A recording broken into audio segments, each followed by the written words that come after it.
अस्सलाम वालेकुम, मैं हूं हुरैन फातिमा और आप देख रहे हैं हिमायती न्यूज HD चैनल। नजर डालते हैं आज की अहम खबरों पर।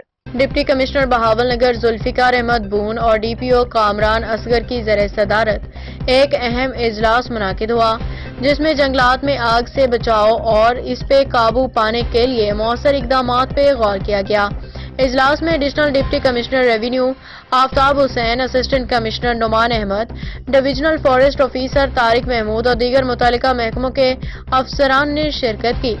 डिप्टी कमिश्नर ने हिदायत की कि तमाम मुतल्लिका इदारे आपस में मौसर राब्ता रखें, आग लगने के मुमकिन खतरात से बचाव के लिए पेशगी इक़दामात को यकीनी बनाएं। उन्होंने मजीद कहा कि आग लगने की सूरत में फौरी रिस्पांस मैकेनिज्म को फाल किया जाए और फायर ब्रिगेड, रेस्क्यू 1122 दीगर मुतल्लिका इदारे अलर्ट रहें। इजलास में फैसला किया गया कि अवाम में आगाही पैदा करने के लिए मुहिम चलाई जाएगी, जिसमें मुकामी कम्युनिटी जिम्मेदारों, किसानों और दीगर शोबों को शामिल किया जाएगा। मज़ीद अपडेट्स के लिए देखते रहें हिमायती न्यूज HD चैनल।